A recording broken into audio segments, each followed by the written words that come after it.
you're doing a bunch of stuff right now. You got some stuff going on in the States, stuff in Ontario. Anything interesting you want to talk about? So yeah, the Florida stuff. I mean, part of the reason I wanted to get down here is to check up on the building lots that I purchased over the last year and just check progress. So we're moving forward. We've got one that's probably going to break ground in about 3-4 weeks, and then another one that'll be maybe 8 weeks from now. And just pulled the trigger on one more, so I'll be signing up some paperwork on that, and hopefully that'll be about 2 months off, 2.5 months off. Really trying to put the gas pedal down and just acquire a bunch more. I'm really hoping to actually scale this up to like 20 builds at a time because the numbers make sense down here. Yeah. And, at home, I was really, I mean, it's not that you can't find great deals, and I'm sure we're going to talk about that today, but down here, it's just a lot easier to find a deal right now, especially coming from the paradigm, being, Ontarian, looking at that market, seeing how the numbers work versus the rents, and then, coming down here and just seeing the possibilities. So when you got to strike while the iron's hot, right? Yeah. We were just out in California with Alfonso and some of his students there. And one of the things we did chat about was, investing in the US versus Canada. And, other than price comparison and, from the States and versus Canada, but also just the amount of deals. And, you come into Canada, especially on the multi-unit side, you flip open the MLS and you take a look for apartment deals and you maybe find one and it's probably quite overpriced versus, Thomas, you even showed this, like he pulled up his and he's like, look, apartment buildings, like just, there's a lot more opportunities down there. And, you can be a bit more competitive from what I've heard on the MLS as well too, versus investing in Ontario as well. Yeah. So, multiple different reasons as to why you go down there.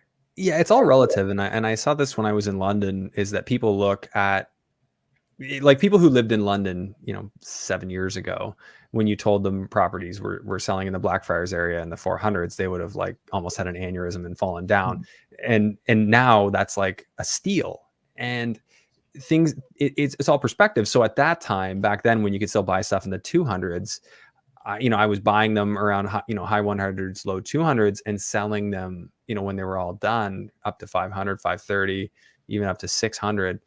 And, there were good margins in those deals because we were selling to Toronto investors, because to Toronto, it was still cheap.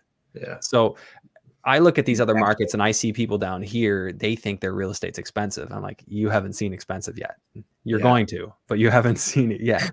And so they're just behind. So I think understanding that there's a bit of an arbitrage opportunity when you come from an expensive market, your perspective is just different and you see the opportunity that people in local markets, elsewhere don't see. So something to keep in mind when you're looking at new markets is that the people that are local to there might tell you that you're crazy for paying what you're going to pay or doing what you're going to do, or say, hey, just wait, the bubble's going to burst. I hear that. I went to a real estate meetup down here just this past week, and they're not really saying that so much anymore, but I remember last year coming down there and they're like, we were down here in 2008. We know what it's like when the crash happens. And not to say that it couldn't. And if it does, I'll cost average my way out of it. But, the big thing is getting fundamental real estate that works. And I see an opportunity for that. So long story for a short question, but yeah, there you go.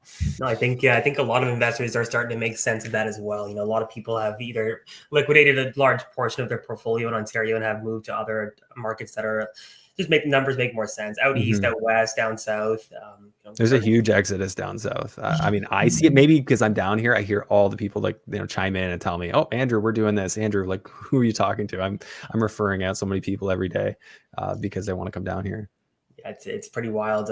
We're excited to see where it goes and possibly where our business goes. We're gonna see. I think people are trying to flood to markets where like rent control isn't as strong too, right? Like I heard a stat, and it might have just been one stat, but I heard like Florida rent is up like 60% or some crazy number like that in the Florida area. It might have been just might have misread, but I heard. I could believe it. Yeah, I could believe it because everyone's coming here. Like apparently 2 years ago in the summer, like traffic used to die down and get a little quiet down here. And, is when people could really like relax. And now that doesn't really happen anymore. So now in the summer, it's just as busy as the rest of the year. Like people are coming here to stay. And you don't really want to be down here in the summer because it's like hot. It's already really hot. Like it's only going to get hotter. And, like 33 degrees plus 90% humidity every day, and the sun's like kind of like chasing you around. I'm talking to two dudes sitting in Ontario right now, man. I mean, I'd love to be somewhere hot right now. Yeah. So Could be worse.